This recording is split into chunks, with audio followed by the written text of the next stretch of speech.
For a long time, the question has been asked, why do we have flying cars? I know probably 25 years ago, I don't know how long, when I was little, I used to get Popular Mechanics magazine, and it responded to this question by showing prototypes for a bunch of these hover vehicles. There were cars that go from here to over there and didn't have to use a road because they had, propellers on either side. Great. Scientifically, it's possible. I mean, we've seen it in cartoons. Look at the Jetsons. That's a laugh, but it's a flying car. Yeah, whatever. We saw it a little bit more realistically in Back to the Future. That is, let's see, Back to the Future 2, I think, was a few years later. And that was still 29 years ago. 29 years. They had ever cars, and they predicted that it was going to be happening as of next year. But of course, it's there. We don't have them. And the question is why? Well, the simple answer, of course, simplified. There's probably a lot of answers, but simplified. It's too expensive. Yeah. Who's going to pay $80,000 for a car that only has two seats? Somebody, but not enough to make it. It's that might even be a conservative effort. I don't know what the price will be, but it'd be too expensive to really make them to pay for themselves. They would have to be a lot of people buying them. A lot of people won't buy them. But my question is, okay, do a contrapositive. Why should we build those cars? I mean, there are pros and cons, but I'm looking at a lot of cons, a lot of pros for having cheaper cars, and not cheaper like plexiglass and rubber bands, but cheaper, less expensive. A friend of mine made a comment to me. He explained, "I've been thinking about it. I'm not going to steal it. It's his idea, but I've been thinking about it for a couple of weeks since you mentioned it to me." And he mentioned Ford, but I'm thinking any company, probably Ford though, because it's stateside.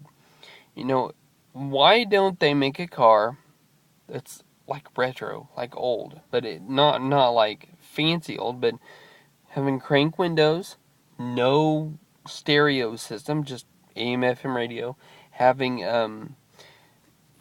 heater and defroster, and having no no computerized stuff, electrical things. So just American made parts, just steel body, steel engine. Don't make it fancy, and it could be cheap, inexpensive. Not cheaply made, because this is quality stuff, but it'll run hard. It'll be, I don't know. He said $2,500. I don't know. I don't know how much a car like that would cost, but it'd take out all the bells and whistles of modern cars, and you get a pretty cheap, inexpensive vehicle. And the reason why, there are multiple reasons why this would really benefit us as a society. He and I both do parking at our Friday groceries program at the church where I go, and that program benefits a lot of needy people who, well, they're needy, they need groceries. So you see a lot of different kinds of cars, and this the whole idea of this inexpensive car stems from how many people there are that don't have vehicles. They can't get from here to there. Who would buy them if they were more inexpensive? And you know, there are millions of people who would buy vehicles if they could afford them. And I don't know what the numbers would be, because I'm not a number cruncher. I don't. But I'm thinking that if a big company like Ford was to manufacture these, they could turn out a lot of vehicles. They'd sell a lot of vehicles. Um, I think they would make their money back. I mean, So what is not a $20,000 car? You're selling 1 million of them versus selling 50,000 of them.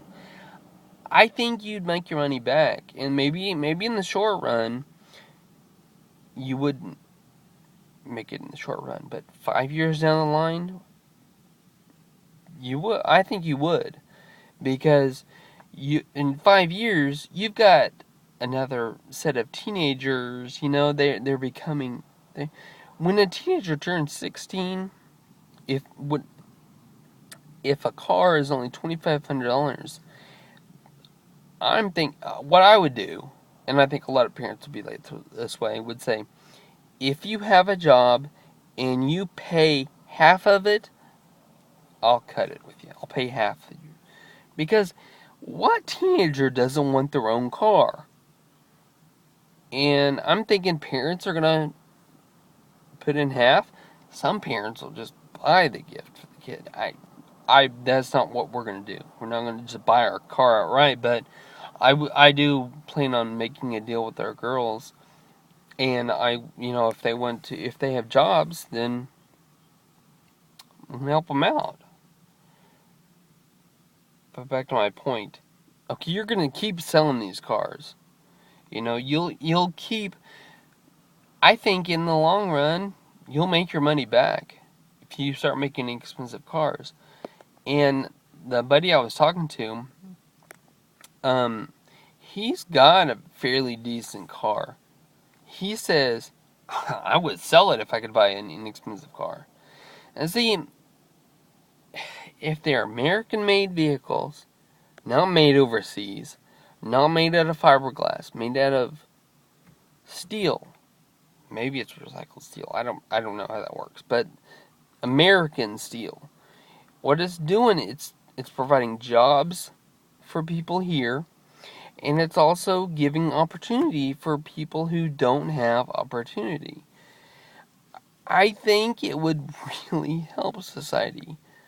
But we're run by greed. That's what big business. It's greed. It's who gets money now. They want instant gratification.